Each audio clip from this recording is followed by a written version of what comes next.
big news coming from the state capitol tonight. Governor Barbour plans to cut between $50 and $70 million. But it is sticking on our car some, definitely not enough to make a snowball, but this is what Governor Barbour wants, and this is how he plans to get it. These are top priorities. So coming up tonight on Fox 40 News at 9, hear his story about how he and his family are dealing with this water crisis. Today, the walls and classrooms of Vicksburg Junior High School look like any other school.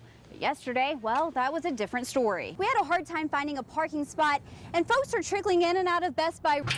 The doors of Birdland nightclub will be closed for the next 30 days. It's potholes like these in Byram that could be patched up soon. Kathy, this means if your child usually rides a school bus like the ones behind me, you should listen to the noise this truck makes when it drives over it. I've been on top of this story since last November. Now, almost a year's worth of work by the county could be erased. It's a sound of progress to some, but for others, it means the county made a big mistake. Ultimately, a court will decide if we're right or wrong. Attorney Robert Gibbs represents Precision Communications. It's a Mississippi company that claims Federal Signal, the company picked to install 10 sirens, didn't have a license to do so. The Board of Supervisors normally does an excellent job in reviewing bids and making a decision. This was an instance that we believe they made a bad decision. Tonight, Supervisor Robert Graham comes clean. A company that didn't get a bid claims that you accepted a bid that didn't have a license to practice in Mississippi. Is this true? At the time, they did not have a license. That is correct. Graham says Federal Signal told them they are licensed in another state and would be able to do work in Mississippi. So he took the company's word for it. Why would you go through with a contract, though, if you didn't know for sure that they had the license in Mississippi, that it passed over from state to state? Well, we didn't know what we didn't know. Gibbs says his client deserves the bid. He says the company had the same specs, if not better, than Federal Signal for a much cheaper price. Clearly, if you have a supervisor who's going to admit that they awarded the contract to someone who did not have a license to do the work, that tells me that the county made a bad decision, and that's what we've been saying all along.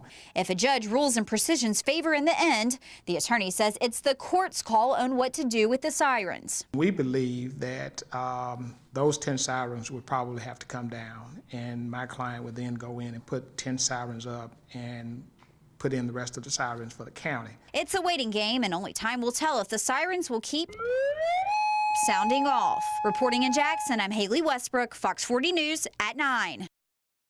Kathy, Chris Haynes is making a rapid recovery. He tells me everywhere he goes, people ask him to retell the story of how he survived a shark attack. And with a touch of Haynes humor, it's a story you'll certainly want to hear.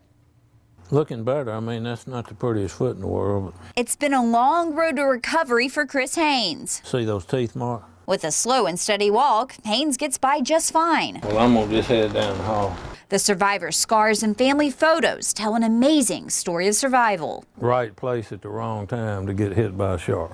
Haynes was with his family and friends on a Louisiana fishing trip, one he's been on before. He was standing in the water near his boat named the Predator, but what Haynes didn't know was that another predator was heading straight for him. When I saw him, he couldn't have been over 5 or 6 feet from me and just looked like a torpedo. Haynes says everything happened so fast. Maybe he didn't like the way I tasted. I don't know, but he left.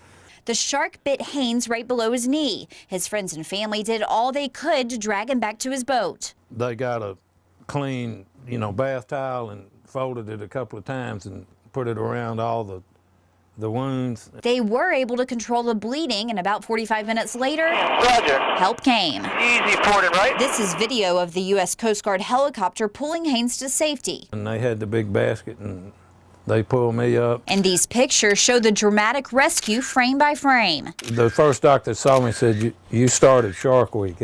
Sunday was the first day of Shark Week. After multiple surgeries, Haynes' doc says his recovery is ahead of schedule. He said it's not going to be as good as it was, but you'll be able to do anything, you did before. As for what he's looking forward to the most? Able enough to duck hunt, because I love to duck hunt. And I tried my duck hunting boots on Sunday and I got them on, and I've got a plan for that. Now, Haynes used to be in the Coast Guard. He says this Coast Guard helicopter ride was his second one, obviously for a much different reason. Travis. Taxing hospitals to make up for a big Medicaid shortfall is still the holdup. Senate leaders are working on making changes, hoping the governor likes them. But time is running out and lawmakers are worried. The governor has to call us back. It's a waiting game for these three lawmakers, but it's not one they want to play. Minute by minute, frustrations are mounting. If he doesn't call us back, I would implore the citizens of the state of Mississippi to call all the national media people that they can, because those are the people that he cares about. Representative Robert Johnson is ready to work, but the battle over your money is far from over. From several states away, Governor Haley Barbour isn't budging. He still doesn't like the conditions in the Medicaid plan. Somebody disagrees with the governor, whether it's his brother, a member of the legislature, or an organization, then they're on his bad list.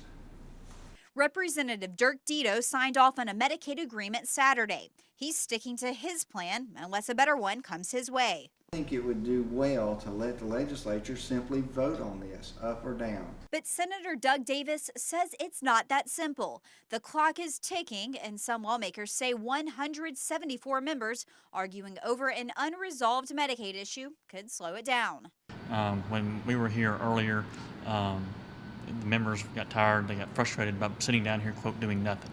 That's not good enough for House Speaker Billy McCoy. He wants everyone to have a say, hashing out differences on the floor. The constitutional process will take place finally. So he might as well face it and get on with the program. The governor says critical state services can go on, even if they don't meet the deadline. When there is a special session,